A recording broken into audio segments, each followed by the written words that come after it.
you? Good, how are you? Good. What's up, dudes? I'm Erin. I'm Nicole. This is Dude. That's fucked up. That's fucked up. Yeah, we're a podcast about fucked up things. Yeah. But all kinds of things. But deep down, really, we're just two best friends, heart to heart, talking shit. Talking shit always. Oh my god. You're very free. You're very freezy. Are you closing all your stuff? I am. I'm closing all of my tabs. And my Chrome just totally fucking shot the bed. We're two old. We're two old biddies. One of us is trying to work technology. The other just printed out her notes like she always does because she likes to read them off paper. That's me.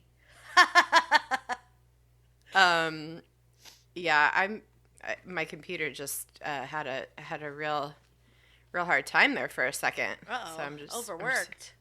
Yeah, it's really doing the most right now. Yeah, guys, what's up? How's everybody out there doing? We're recording another episode today. Sometimes I forget when we're doing new episodes that I don't know, we're actually recording a podcast, and I'm just I always I'm just let's have a FaceTime date. But well, that's kind of what it is, only we have a topic. It did feel like that though. Oh, well, also we do have a FaceTime date once a week anyway. Yeah. So yeah, just to talk about things. Yeah, so sometimes it is just us. Yeah. I mean, we started talking probably 20 minutes ago. Yeah. And we got to warm up. Yeah, we got to warm up. Yeah. Any new business? Anything at all? Girl, I saw you updated the website. Yes, I put a little button on the website. If you go visit it, it's dtfupodcast.com.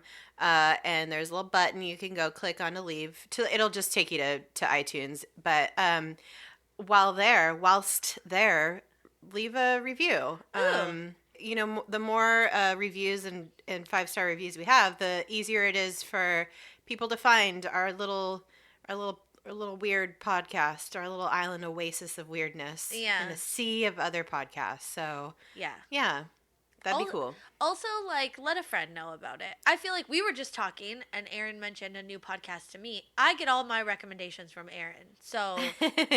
Well, I don't have anything fucked up, so let's just.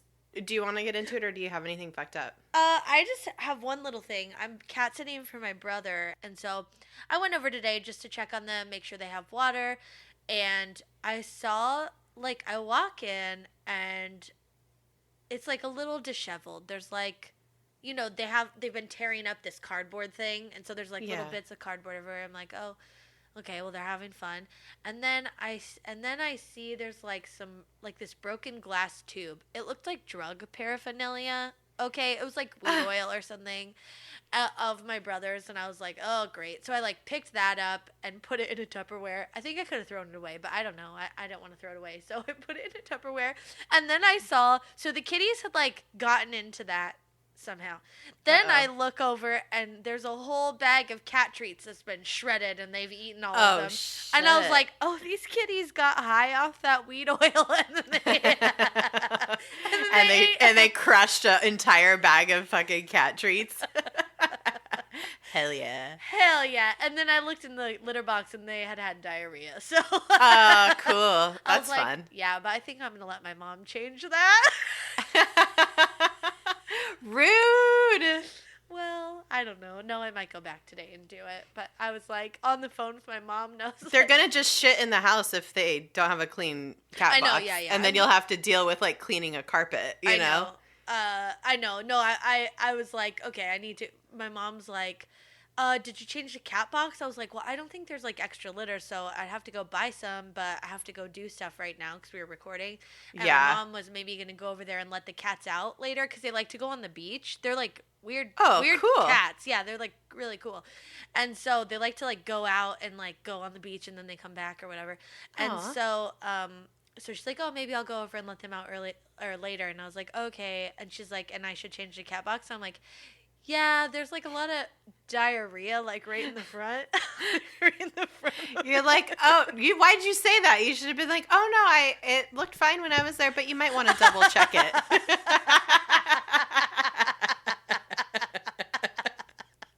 I should have done that. God damn it. I got to teach you how to be like a grifter. I know. Oh, good segue. I don't know. Not really. Yeah. How to dodge responsibility. How to dodge responsibility. Yeah. In a smooth and non-confrontational way. Remain likable and elusive. Yeah. But also get what you want. Still seem like you're responsible. Yeah. By only fulfilling a half-assed amount of life duties. I don't know. Like not emptying the cat box. I don't know. It may have sounded like I just farted, but that was lotion. I'm putting lotion on my hands. I don't want anyone to hear it and be like, I heard a fart on the podcast, and I'm like, it wasn't me. It was Nicole. She tooted. She be tooting over here. She'd be, we tootin'? Oh my God. Well, listen, guys, we're talking about an epic grifter today. If you don't know what a grifter is, it's basically somebody who is a fraudster or a con artist. Yeah. And grifter is kind of slang for con artist here in the States. That's where it originated. Oh. The word grifter. And it usually always involves getting money.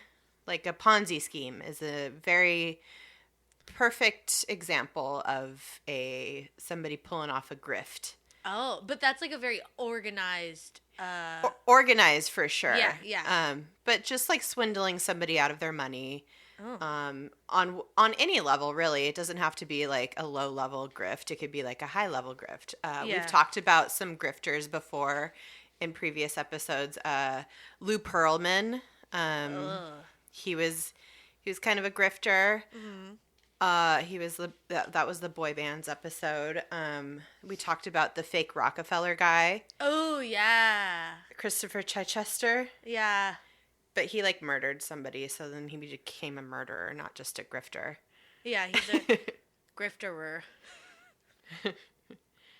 I don't know. I can't think of a portmanteau for that one. Yeah, but there's a lot of dude grifters out there. Like men are usually like the ones that are the most high profile. Like I think of Bernie Madoff as being like a high end grifter maybe. Who totally bilked like thousands of people out of their money. Yep. Which is really fucking sad. But he's in jail and he's serving his time. So when you think of like a hardcore swindler, it's usually, somebody like Frank Abagnale, for example, was a great grifter. He was the main character he's a real person, but it was the movie Catch Me If You Can. Oh. With Leonardo DiCaprio. Mm-hmm. So just like basically pretending you're something you're not and somehow getting money from it. But since there's so many good men out there or not good men, but like bad men, really. Who are good at grifting. Good at grifting. Yeah. You really don't hear about a lot of women doing it. But fortunately, or unfortunately, very recently in the news, there is an emerging female grifter who just got caught for fucking up big time. Ooh. And she was doing the most out there. You guys. Yeah. Her name is Anna Delvey. Oh my God. I'm pronouncing it like Lana Del Rey or Marina Del Rey. Like a la the Californians. Oh, Anna Delvey. Anna Delvey. Well, that's not even her real name, but that's what we're going with. Her real name is Anna. I almost said Aaron Sorkin. Who I fucking hate. I hate Aaron Sorkin. Oh, really? You hate the dialogue? Oh, I fucking hate it. You didn't like The Newsroom? Absolutely not. Oh, I liked that. I can't watch any Aaron Sorkin movie Yeah. or show. It's just so exhausting, and real people don't talk like that. You don't like the Gilmore Girls either, which is don't. like related, I feel like. No, I can't. I can't with like punchy fake dialogue. I like it. A lot of people do. It's a pretty unpopular opinion, I think. Yeah. Sorry, everybody. Hot take over here. Boop, boop. Boop, boop. Doing the hot takes.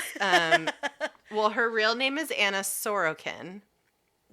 She's a 27-year-old lady who has swindled New York City's most posh people and establishments, like real hard. Ooh, wait till you hear this shit. This is crazy, guys. She was born in Russia, and she did a lot of schooling in Germany when her family moved there in 2007, when she was about 16 years old. So she graduated high school in 2011 from Germany, moved to London to go to art school, promptly drops out and goes back to Germany to work at a PR firm that like is kind of specializes in like style, I guess, like fashion. Oh, okay. So she was like had that kind of vein of interest. So like how do I learn to spin bullshit? That's where she got her PR. Yeah, PR. That's where she got her education. Yeah. So then after working at the PR firm for a little bit, she moves to Paris to start an internship at the magazine Purple. Now that's like a kind of like high fashion, cool magazine. Yeah, I was like, I never heard of this. So I Googled it and I went to the website and the first thing I saw was a nipple. So that it's like that kind of it. And then I was like, oh, there's a nipple on here. And then I scrolled down and then there was like buttholes and vaginas, but they had like a necklace draped over it.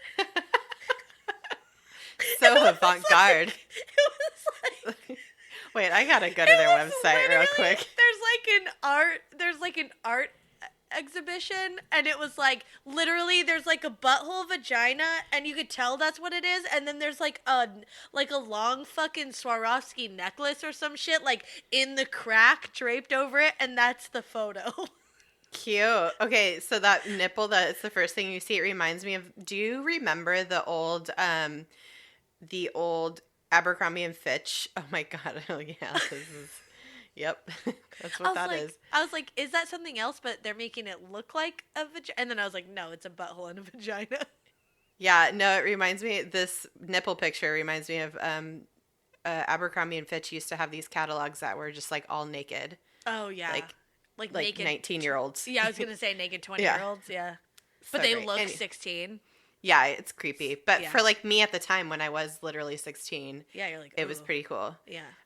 I remember my grandma buying me the catalog, like, and her like knowing, she's like, oh yeah, it's pretty cool. You should have something cool like that. And I was like, oh my god, I feel so cool right now. Oh my god, so adult. I still have it. I think it's like a collector's item. Oh, that's they awesome. most certainly don't make those anymore. No. Anyway. Yeah. So Purple magazine is where she does this internship, and when she starts working there, she kind of takes on this new persona. This is when she like changes her name to Anna Delvey, and she just kind of changes her whole vibe a little bit, because it sounds like when she was younger, she was just like real quiet. People from her school days like don't remember her being like at all remarkable. People said she was like really bad at learning German. Oh. Yeah. So, but she's doing her thing there. She's like making connections. And all the while she's just like getting money from her family. Like her parents are just like normal people growing up in the suburbs. They're not rich. Normal blue collar workers, and her dad was like literally a truck driver. But whenever she'd say like, I need money for this, they just like send her money, no questions asked. Oh. So like her parents even said in their own words, they said, we always paid for her accommodations, her rent, and other matters. She assured us these costs were the best investment. if ever she needed something more at one point or another, it didn't matter. The future was always bright.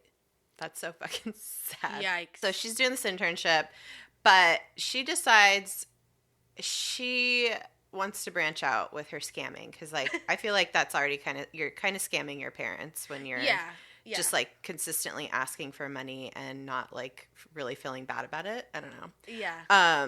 So she's like, let's branch out. She starts dating this dude who is a, quote, futurist on the TED Talk circuit, which I don't know what that means, but yeah, I don't know. Is that on his resume? That's really weird. Yeah, I don't know. And they like go around for like 2 years together, like showing up in like cool places, swanky hotels. They host like sceney dinners, and this guy would like talk up his app that he was building or trying to build, and then she would always be talking about her private club she wanted to open once she turned 25 and came into her trust fund. Huh. Her trust fund that did not exist. Yeah. Some people think that this futurist dude is a guy named Hunter Lee Soak, who is like typical tech bro who's like kind of a grifter himself. He like literally was trying to make an app about dreams, like you would wake up from your dream and like say what your dream was into this app. And then they would like aggregate it into a global database to see what kind of trends and commonalities there are with the dreams and your subconscious around the world. That's kind of cool. Is it? I mean, I wouldn't download or use it, but I feel like there are people who would. And I feel like it's like that thing of where there's like 3 things you don't talk about in mixed company: money, politics, and your dreams. Like... Oh, and sex. There's 4 things. Yeah. I don't know. Yeah. But I don't know. Sometimes, well, yeah, I don't know. Sometimes people... Go watch his TED Talk and see his little pitch, and you tell me if... Yeah, good point. If you want to be a venture capitalist and fund this motherfucker. No. I think well, there's something there, but every good app that we need solves like a problem of some sort. That doesn't solve any problems. That's like making a problem and then trying to solve it. Yeah, it's not solving anything. It didn't work out, so moving on. Speaking of crushed dreams, moving on. Well, he moved to Dubai, so I think he's probably doing fine by now. But so she like disengages from this guy, goes and makes her way to New York. And she systematically starts making connections with influencers, like high society, New York people, tech bros, financiers, it boys, it girls. And this is all, I think, probably with an eye to get some networking and to somehow finance her art club institution idea that she has. These dreams are making me close my eyes. Every moment I'm awake. Great song. Yeah. So yeah, she's also getting in with like a lot of service industry people, which is key when you're trying to like wire the city. Like people that work in all these swanky restaurants and bars and private clubs and hotels. She's just she's just, befriending and talking up and everything. Well, those are the people that make you feel special when you're out. Because you're like, if you know the people working at the hottest restaurants, you could be like, hey, can you get me on the list tonight? And they're like, yeah. Yeah. And then you look important. You look cool. You're like, I have the best table in the restaurant, whatever. Yeah. Or they sometimes will throw you a free bottle of champagne or something. Yeah. So she tells everybody when she like goes around and networks that she's an heiress of some sort or another. She's like pretty vague. Nobody really gets the full story. Like some people think her dad is a Russian oil baron. Other people think she's just from some sort of rich German family. Nobody really knows. She's literally telling people, I'm an heiress. Oh, to what? Some sort or another. Yeah. Oh, You've I don't never really heard know. of it? Daddy never talks about his business in front of me. But yeah, she's flapping her gums like to the like she's doing it in an artful way, probably. Yeah. Where people nobody gives a fuck. Nobody wants to talk about somebody else. They want to talk about themselves. So she's probably figured this out and just is like, yeah.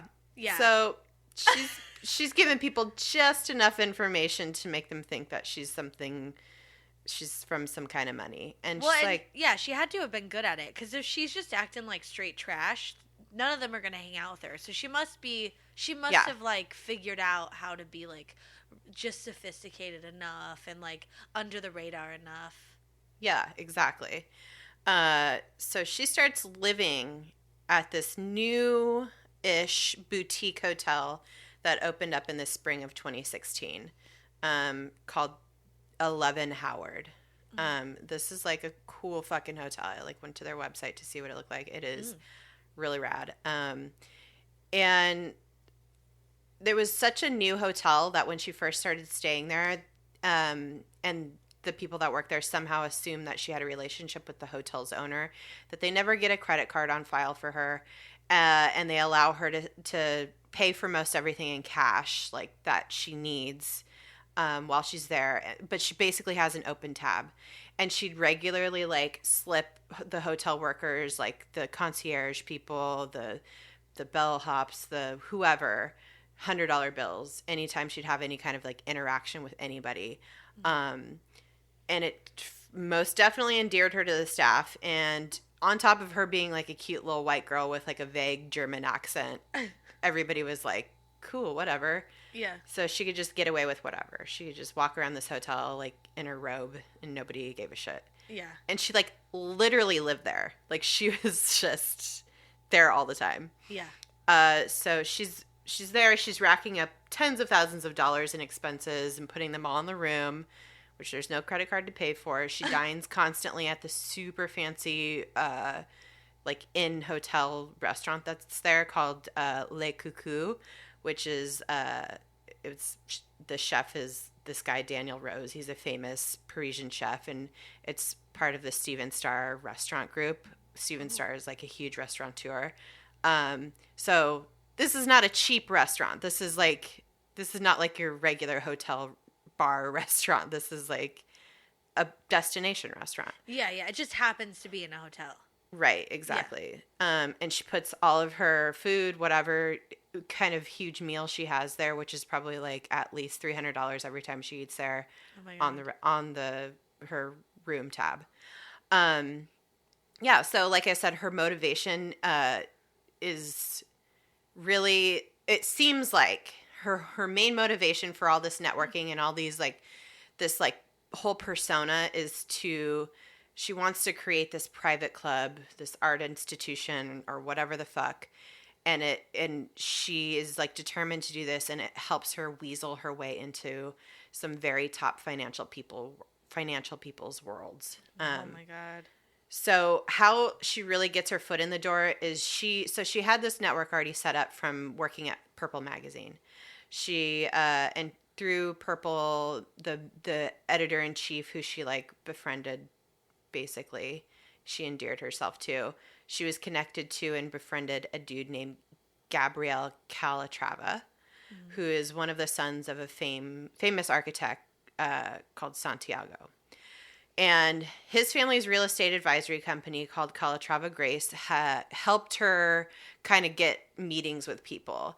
And they found this space. It's like a 45,000 square foot space that occupies the historic Church Missions House, a landmark building, which is on the corner of Park Avenue and 22nd, which is very, very cool, very swanky.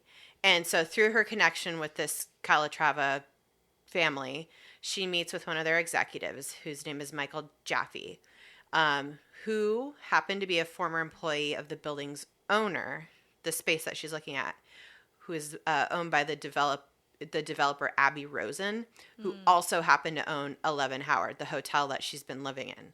So, like, already you can kind of see that in New York. It's kind of a small circle of, like, just top people who know each other. It's if you meet one person, then you meet another person, you kind of get these connections going. And you can kind of see this, like, all is actually a pretty small world when you're dealing with very rich people.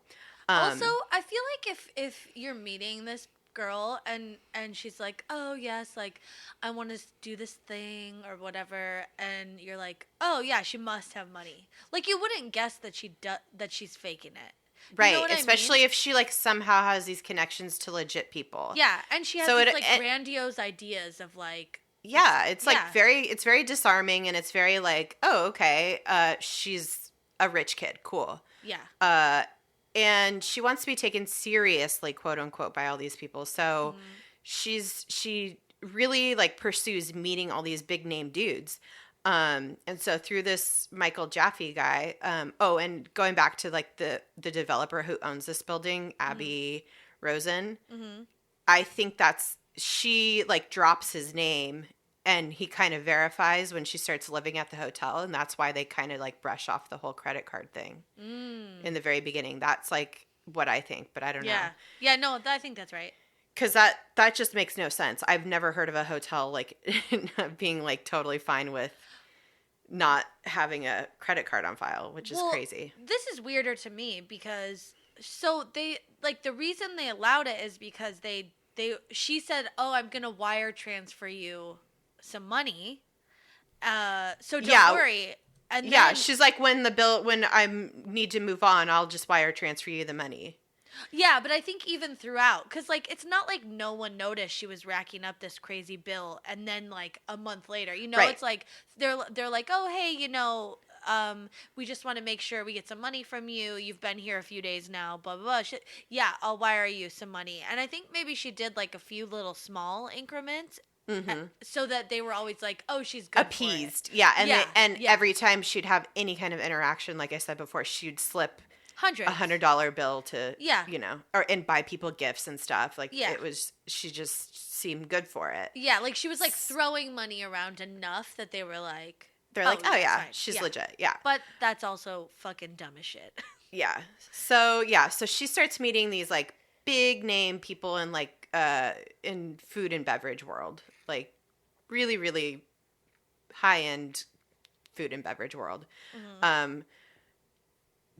She, like, met with the Richie Notar, who is one of the founders of Nobu. He, like, did a walkthrough of the building with her. Oh. And then, like, all these, like, kind of high-end restaurateur kind of people. Yeah. So from there, she just kind of gets in and works on finding funding from, like, independent investors.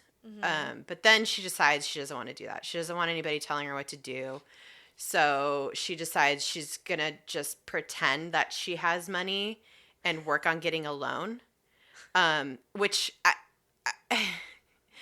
I don't even know how she does this, but she does it. She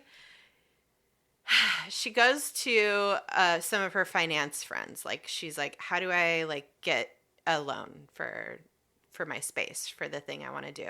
Yeah. One of her friends has her get in touch with Joel Cohen, who's best known as the prosecutor of Jordan Belfort, a.k.a. the Wolf of Wall Street. So this guy Cohen has worked at a firm called Gibson Dunn, which is known for its real estate practice. He puts her in touch with this dude named Andy Lance, who's a partner who happened to have the exact expertise of what she needed. So she has all these people on her side. So when she fills out the Gibson Dunn new client intake form, where she has to, like, check boxes that, it promises that she has the resources to pay, wouldn't embarrass the firm. And then this guy, Andy Lance, puts her in touch with several large financial institutions, including a Los Angeles-based City National Bank and the Fortress Investment Group. So when somebody like this Andy Lance dude, who's a partner at this huge real estate firm, gets involved, and you hear from him, and he's connected to her, and you're like a big bank or an investment group, you're like, oh, okay, this is legit. Yeah, You know? Like, they must have done their homework, so we're good. Yeah. So he like even emailed on behalf of her explaining like what she needed and needs the loan because her quote personal assets, which are quite substantial, are located outside of the U.S. Some of them in the trust with UBS outside the U.S. So, there's an easy way to check that, right? Yeah. Like, and it's so, yeah. And so then, like, but, they're still doing their due diligence. And so banker at City National asked to see the UBS statements. And that banker received a list of figures from a man named Peter W. Henneke. And nobody knows if this Peter guy is even real, but he basically, quote unquote, who knows if this is a real person, he just ends up stringing along City National for a little while. And Anna gets in touch and says, oh, this Peter dude is the head of her family's office. So yeah, Peter Henneke at AOL.com. Yeah, literally. They're like, do you work for any financial institution? They're like, are you someone's grandpa? Yeah. Literally. It's God. Weird. So, but that whole thing ties up the bank, and she's like kind of legit, like about to get money. They probably all had like bad feelings about it, but because there were so many like high profile people tied to it, they're like, okay, I guess it's fine. Yeah. Yeah. So I drop all these names because once she's like in this world, this like finance world, she's like kind of in the room with all these other high profile people. For example, Martin Shkreli is somehow gets in her orbit because of all the financial people she's now interacting with. Yeah. This fucking guy, I don't know if you guys remember this guy. He is the pharma bro who jacked up the price of like a lot of different drugs, but specifically like I think HIV drugs. Yeah. And like EpiPens and stuff to like fuck up the market so that people couldn't get, like, people have to pay for this stuff. Yeah. He's a piece of shit, but he ended up going to jail, so good. Yeah, he's in jail. Yeah. Because it was ruled unfair, right? It was like total. He cornered the market and fucked it up, and they were like, you piece of shit, you can't do that. But good news is that she made him feel like a real fucking nerd whenever she interacted with him. And she like hosts she hosts dinners, and she's like doing all this stuff, like being social. And so all these people are coming into her orbit. Macaulay Culkin at one point was at a dinner that she hosted. Andre Saravia, who's an owner of the nightclub Le Baron, which is a famous nightclub in New York City and in Paris. I have a question. Yeah. She does have money at this point, right? Didn't she got some sort of loan? Yeah, I think she must have got some money from City National. Yeah, so she got like so like a line of credit or some sort that an account was opened. Cool. Okay, because that's how like we're kind of like talking about this. Some of this is happening at the same time that she's like giving hundreds to people and stuff. Like she's securing little pockets of money here and there, and then she's using that to look like really wealthy. Yes. Meanwhile, as she like integrates herself into these like upper echelon spaces, where these like very important people are. Sorry. Oh, no, I was just going to say, just to, like, look the part. Yeah, and I was going to say also, like, because you can't just work your way into a circle like this and leech. They'll know right away. You have to do your part. So, like, she has to have, it's like you got to have money to make money sort of thing. Like, right. where she's like spreading enough around at these parties or at these dinners or whatever to like play the part so that, and then they're reciprocating with her and she's like in this scene. Yeah. And I mean, having fucking Macaulay Culkin just show up to one of your parties is cool, or or the nightclub owner guy, the Andre guy. And anybody who knows who's like in this like scene of super rich people can look and be like, oh, there's so-and-so. Oh, there's so-and-so. Oh, she knows so-and-so. Yeah. Like she must be legit. So another person she attached herself to was this guy named Michael Shufu Huang. Mm-hmm. He was the collector and founder of Beijing's M. Woods Museum. They like at one point went on a really crazy vacation together. And she was like, oh, yeah, I got it. I'll foot the bill, pay for everything. But obviously she didn't. And somehow got him to pick up the entire $60,000 bill. Oh, my God. But he's like super rich. So he like didn't really care that much. And then he nearly forgot about it until she had a birthday party that was like put on by a PR company and like at this like super private club, and then she never paid them, and then he realized like, oh, I don't think she's legit. Yeah. But that didn't come till a little bit later, until way after this whole $60K bill that he footed for their vacation. Oh my God. She also got to know a woman named Rachel Williams, who's a photo editor for Vanity Fair. We'll talk a little bit more about her in a little bit. But I highly, highly recommend reading her article in Vanity Fair called My Misadventure with the Magician of Manhattan. She also befriended this woman named Neff Davis, who was the 11 Howard concierge, who's one of the main sources of this really, really excellent article from The Cut. It's the New York Magazine style and culture publication, The Cut, by Jessica Pressler. So highly recommend reading both of those articles for the full picture. And that's where we like mostly got all of this information for this episode. They piece everything together really well. Yeah. It's still, some of it is still a little like hazy, like in terms of timing and stuff for me, because like I know a lot of it was happening at the same time, but like just exactly how she's taking money to pay these people, because she almost was running her own Ponzi scheme, but it was like for herself. Yeah, like, totally. It was really weird, and it's hard. Yeah, it's hard to nail down like the exact timeline, but just to be clear, this is like all from like, I want to say from the time she was like in Paris. That was around like 2015, working for Purple, and then she like got to New York around 2016, maybe like late 2016. Yeah. Starts living at the 11 Howard probably early 2017. I want to say.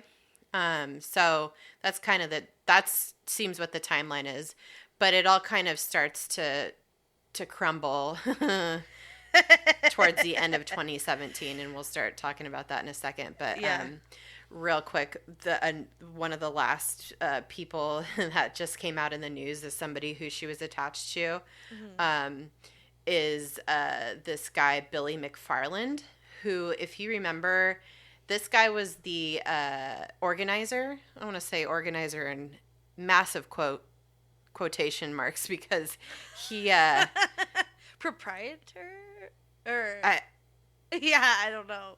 No, he was the organizer of the Fire Festival. Yeah. If you guys don't remember, the Fire Festival was a fucking nightmarish debacle where they basically he and was it Ja Rule? I think so, yeah. Yeah, they like tried to put on this like super swanky festival, like a music festival, lifestyle festival. Yeah, where people would go to this island and they have their own private villas, and it was like Bella Hadid and like the Kardashians were all like kind of talking it up, and as it turns out, it was a fucking nothing was there, No, basically. everyone showed up to the island and there was like fucking tents and cheese sandwiches. Yeah, that was literally what it was. Yeah. So, Oh, yeah, man. so he himself was a grifter, but Anna somehow attached herself to this guy. So this guy is in jail also, by the way. The fuck up of the Fire Festival led to him pleading guilty to 1 count of wire fraud and a scheme to defraud investors, as well as a 2nd count of wire fraud related to another scheme to defraud a ticket vendor, which was selling fake tickets to the Met Gala and to Coachella. Oh my god, dude! This guy's a piece of shit. So what a piece of shit. Yeah, so I don't feel bad for her. She leached off this guy. I want to say like in 2016 this happened. Yeah. I don't have an exact, like, there's no way to know because this is just being reported that this happened. Yeah. He according to page 6, he at one point let her stay at their Soho loft headquarters of his. Oh, he also owned this credit card company called Magnesis for a while, which ended up being another fucking scam. It was like basically a credit card company that made black cards that would be linked to its members' other credit card accounts. I don't know. It was a full-on scam. Oh my God. But he let her stay at their like the credit card headquarters while she was like mid-grift, and your mid-grift's showing. We could see you out here trying to make things happen. It's not working. Yeah. She's like, "Yeah, can I just stay at your loft for a couple days?" And he's like, "Yeah, okay." And she ended up staying there for months. And he's like, okay. And people said he was reportedly, quote, too polite and non-confrontational to actually tell her to leave. Oh my God. You know what I think? I think he was just like, I recognize a grifter when I see one because I am a grifter. I'm just going to see how this plays out. I was gonna say, like, it probably, like, didn't work out for them long term because, like, you can't both be phonies and be together. Like, someone needs to be real for, like, it to work. But that's really funny. Also, I was confused because before she moved into 11 Howard, I was like, where did she live before that? But she was living at these credit card headquarters. Yeah, literally. Oh, and to be clear, it was like a cool loft. Like it wasn't an office building or something. No, but I like that she lived in a cubicle, fucking next to like Ted's desk or whatever. It's under like some fluorescent lights. Yeah. Well, Ted, our billing manager. You can move into the cubicle next to him. And apparently they like literally just had to move their offices to like get her to leave. Oh my God. That's how they got her out. Oh my God, she didn't just like follow them with her little box? No. Yeah, they like packed up the office and like were like, "Oh, we're moving to a new location," and didn't tell her. Oh my God. It's so fucked. Yeah, so she's so in the meantime, like after all this, like so she dupes all these people that I just mentioned. I think that the fact that it came out that she duped the Fire Festival guy is just such sweet justice. Oh, yeah. So in the meantime, though, while she's like bilking all these people, she's also trying to secure that $22 million loan. She's also skipping out on restaurant bills, hotel bills, expenses for services she's hiring to like brand her quote unquote business. Oh my God. She's racking up a huge bill at the 11 Howard. And they finally call that shit in, like after probably asking her for like months to do the wire transfer. They're finally like, "Hey, so your bill's over $30,000. Can you get that money to us?" And she's like, "Yes, of course, darling." And she's like, "I'll get you the money." And somehow it sort of gets resolved. But then she hops on a private plane and jets off to Omaha to go to some fucking conference and meet Warren Buffett. I don't know. Yeah. I was just like, what is happening? I think she gets, it's either the loan that she secured that we talked about, or she gets some other sort of loan and she is able to pay the $30,000 bill. So then they're like, oh, okay. But then it starts again. Like she pays it, but doesn't give them a working credit card. Right. Yeah. Like it takes like X amount of days for it to clear, and it just doesn't clear. Yeah. Like it's like it comes through and then it just doesn't. I think with wire transfers, I used to do a lot of them when I worked in politics. They can sometimes take up to 10 days to clear in certain bank accounts. So that could be what the waiting process was. And they're like, okay, it's in transit. Cool. So 11 Howard's like, bitch, you're done. And while she's in Omaha, they literally like pack up her room, put all her shit in storage, and change the like code to her door. And she comes back and she's just like totally offended. And she's like friends with the concierge, Neff. And she's like, oh, can you believe this? And Neff's like, well, you didn't pay your bill, bitch. And then she's like, hey, Neff, come with me to Morocco. Let's go on vacation. Yeah. I got to get away from it all. I'll foot the bill. Yeah. She's like, I'll pay for your plane ticket, everything. Yeah. And this girl, Neff, is like totally tempted, but she ends up not being able to do it because she can't take time off of work. Yeah. But she invites a couple other lady friends. So she's just like, I'm just going to take off to Morocco. I rented a $7,000 a night riad and let's go. So she goes to Morocco. Yeah. Who doesn't she bring? Yeah, go ahead. Say all the things. Okay, I was gonna say she brings some friends, and one of the people she brings is Rachel from Vanity Fair, the article that Erin recommended reading. The photographer, editor, or whatever.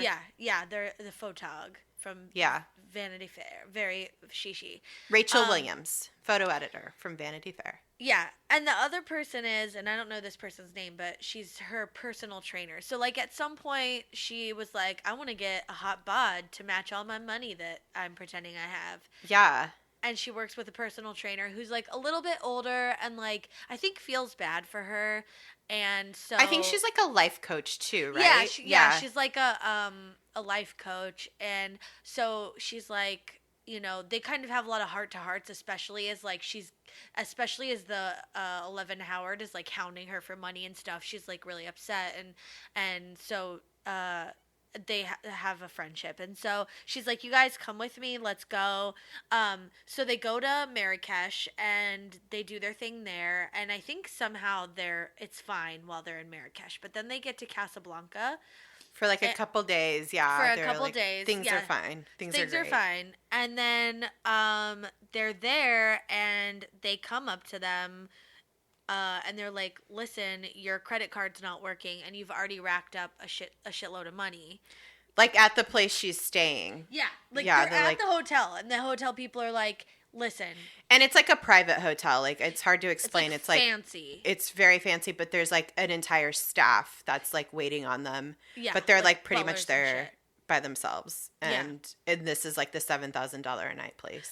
Dude, so probably after one night, they're like, yeah, your credit card's not working. We need to stop you right here. And so she like gives them, like, I think this is when she like gives them a bunch of other numbers. Nothing's working. They're like, listen, you don't have any money. You need to pay us. Someone needs to pay us. We're going to have you arrested. And by this time, the personal trainer got like vacation diarrhea or something. So she had to leave. So she went back home. She wasn't even in this situation. So, so Rachel, the Vanity Fair photographer, is like, fuck, like, what are we gonna do?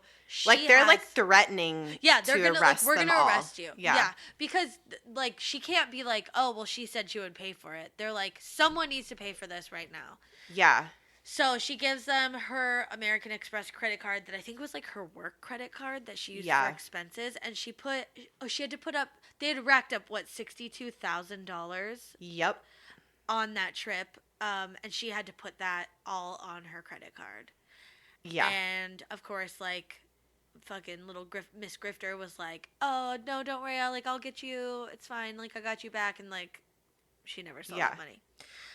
Yeah, they get back to they get out of this because of the Vanity Fair woman. Yeah, gets them out of it, and they go back to New York. Yeah, but so Anna has nowhere to stay at this point. Because remember, she'd been kicked out of 11 Howard. Yeah, I think she was kicked out of a hotel after that too, right? Yeah, she tried to stay in a couple different really swanky places. Yeah. Including the W and the Bowery, I think. And she would stay for a couple days. They'd be like, "Your credit card on file isn't working. Yeah. Get the fuck out." Yeah, so she gets back to New York. She's like calling around to hotels. The Ace Hotel's like, she's like, "Can I stay here?" They're like, "No." She calls for the fucking Hilton, Times Square. She's like, "Can I stay here?" They're like, "No." She calls the fucking like Holiday Inn, Queens. She's like, "Can I stay here?" They're like, "Bitch, you phony, no." Yeah, they're like, is that a $100 bill or just a piece of paper? Because I don't think so. She's like, "Can I pay with my money order?" And they're like, "You need a credit card to stay in a hotel anywhere in America." Okay, even the Holiday Inn Express is like, absolutely not, bitch. She's like, "Excuse me, but the 11 Howard let me stay there for over a month, and I didn't have a credit card." And they're like, "Well, they dumb. So they are dumb." Yeah. You need to get the fuck up out of here before. So she's like literally homeless now. So she's nowhere to stay. No. And I think like a couple friends, like the personal trainer, hadn't yet heard of the Casablanca debacle incident. Yeah. So they were like, so she's like calling around. She's like, "Hey, I don't have money right now. I'm like, it's like in between paychecks or whatever lies she's saying." And she's like, "Can you just like buy me a night at this hotel or whatever?" And they're like, "Okay." So like some of the like kind of fringe friends she's made are like, "Yes." Then I think that stops after like 3 nights, and everyone's like, "No, I can't pay for you." So then she fucking shows up at the personal trainer's apartment, and she like calls from downstairs, and the doorman's like, "Your friend's here." She's like really upset, and she's like, "Okay." So she like comes down. She's like, "Oh." Anna's like, "Can I come up and like stay with you for a little bit?" And the personal trainer's like, "I'm on a date." And like I'm trying to get it in with this dude in my apartment. Please leave. Yeah. And she's like, "Oh, well, like it's fine. I'll just like stay out of the way." And she's like, "Okay, I guess you can come up and like stay tonight, but like that's it." Yeah. And so she like comes upstairs and just like starts just starts drinking their wine and eating their charcuterie plate and like fucking. She's like, "Do you have any water?" Yeah. Sparkling. Let me just have that last Pellegrino, thanks. She like this bitch. They're like sitting on the couch, like Netflix and chilling, and she just like squeezes in between them and like takes the blanket. Yeah, she's like, "Oh, can I change the channel? This just sucks." I hate this movie. Yeah. So yeah, she's like all distraught, and then I think like the next day she goes out for a cigarette or something. She's like gone for like 2 seconds, and fucking the personal trainer gathers up all her shit, takes it downstairs, and is like, "Don't let that lady come back into my house," because she had reached out to Rachel like during that time, because remember they went on vacation together, and she's like, "What's going on?" She's here, and she's like, "Oh, she owes me $62,000. She's a phony." Oh my God. So she's like telling her doorman, she's like, don't let her back up. And the personal trainer's like, "Holy shit." Tells her like, "Doorman, like, do not tell this bitch that I'm gone. Like, don't let her back." I had an emergency, had to leave. Do not let her back up.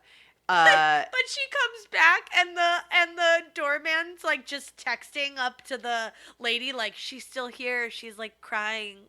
And she's like, "I don't care. I don't want her here." Yeah. She literally sat there until midnight. Like, she was like, "I'm a hostage in my own apartment. I can't leave."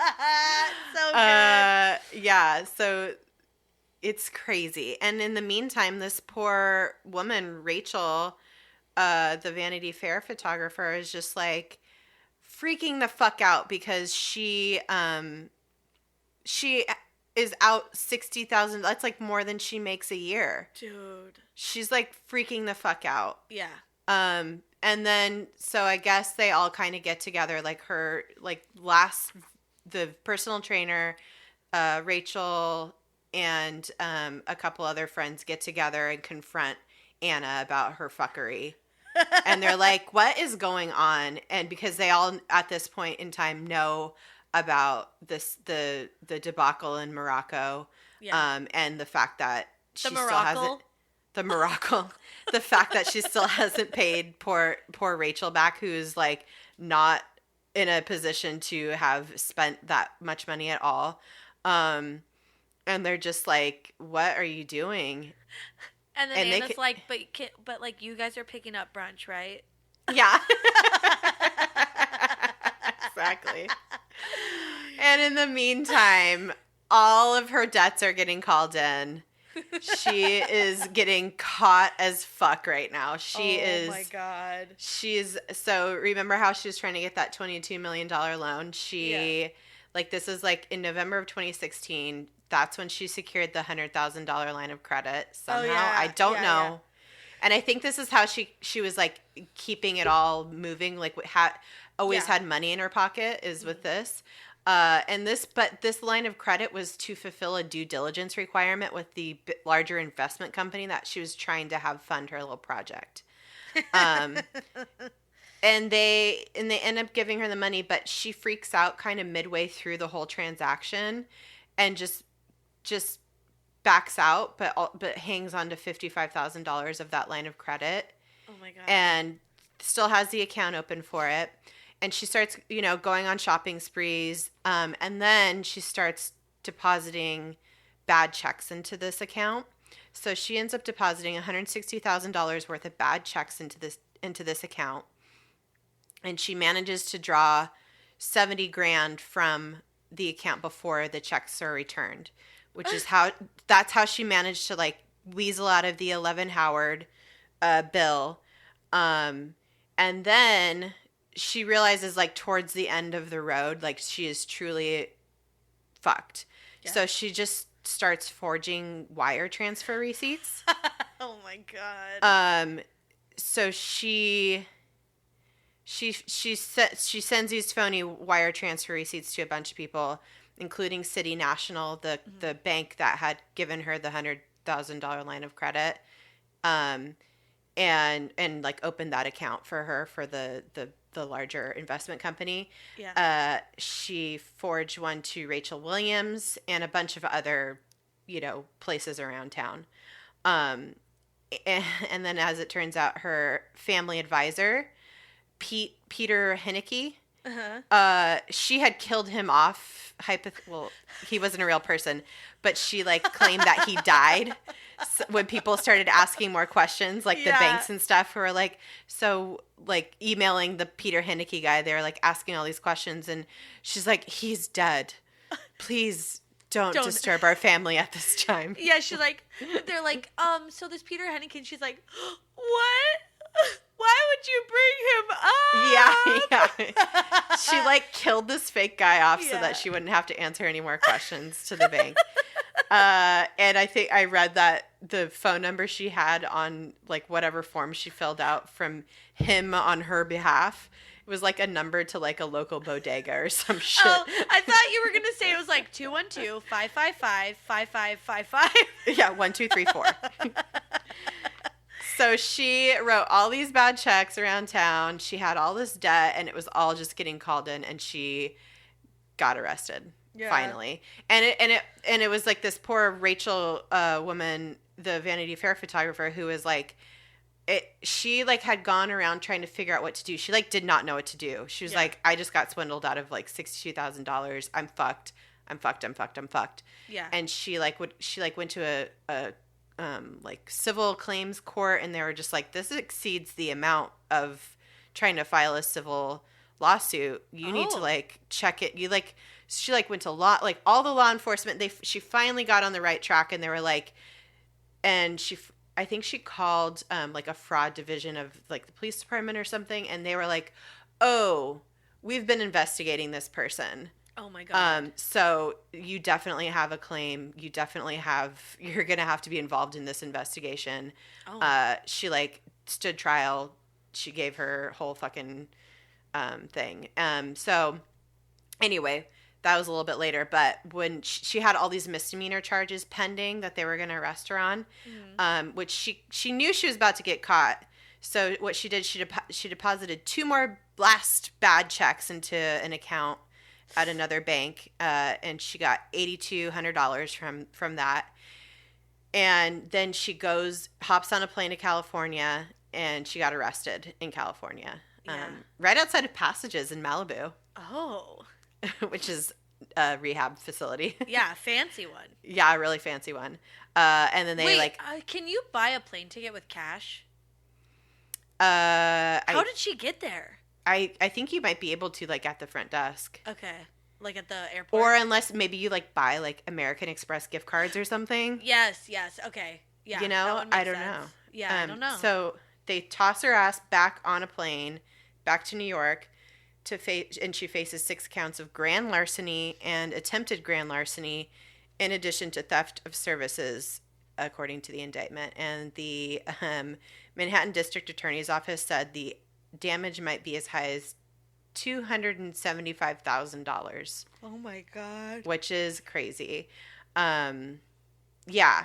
So, guys, she's in prison now. Yeah. Even though, I mean, $275,000 is a lot, but also seems low almost to me. I know. I don't think that's the full damage. Yeah, I think that, I mean, that is like what's officially accounted for, like based on all the claims that have come forward from different banks and like different financial institutions and like hotels, whatever, that are like owed money from her. And there might be people. There might be individual that, like, people. Gave her money and just like wrote it off, like the rich guy that like footed the bill for that vacation. Yeah, he may it's like little bits here and there. Yeah. Oh my God.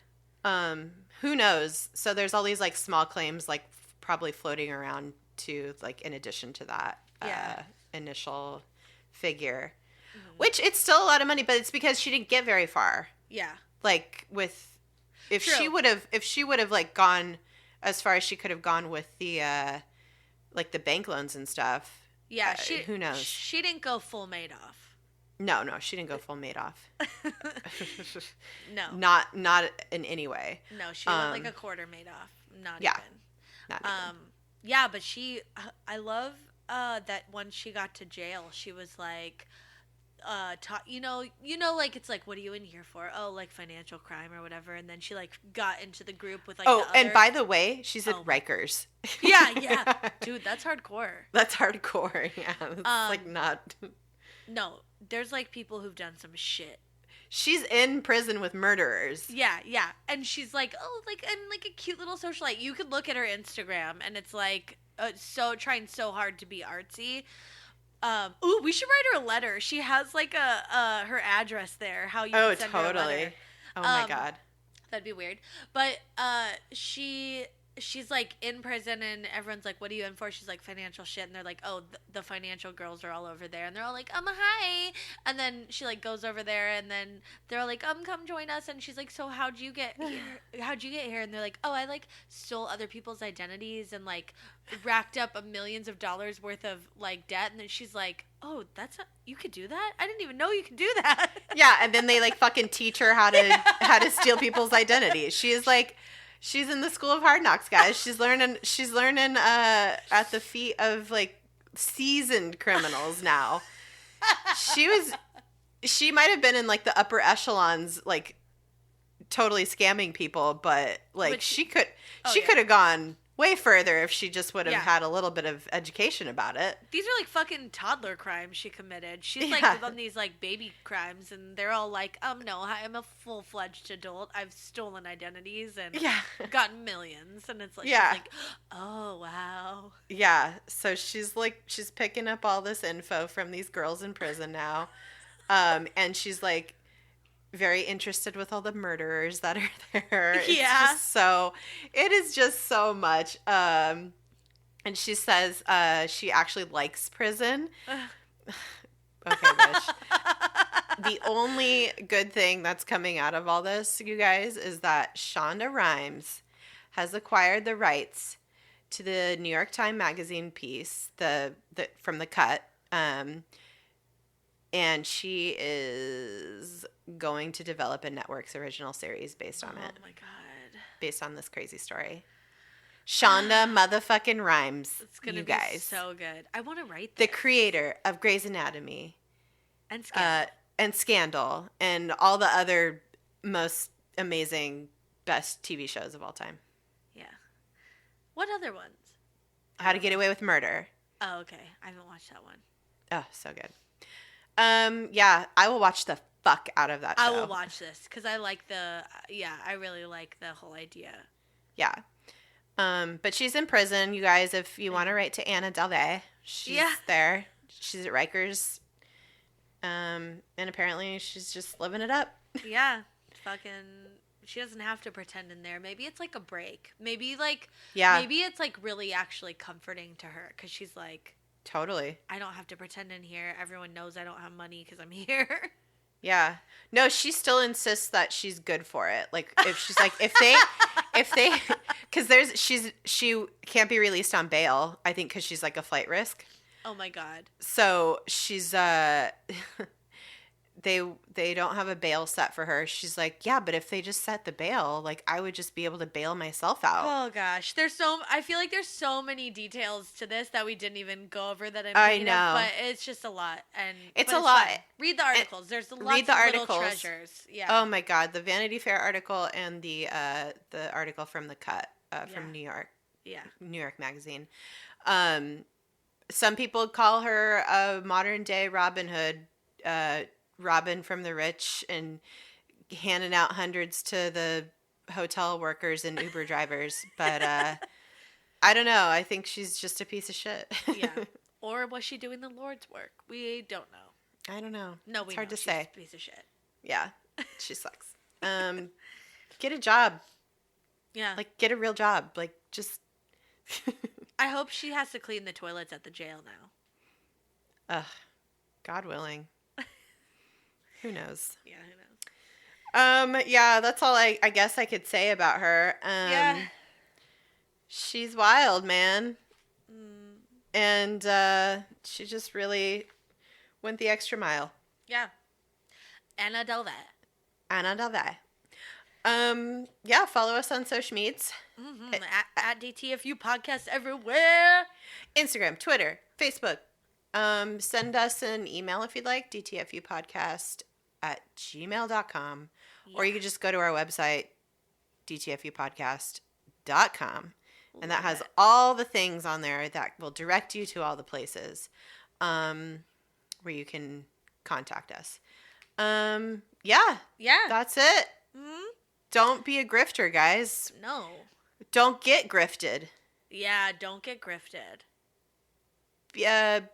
Be on your game. Spot the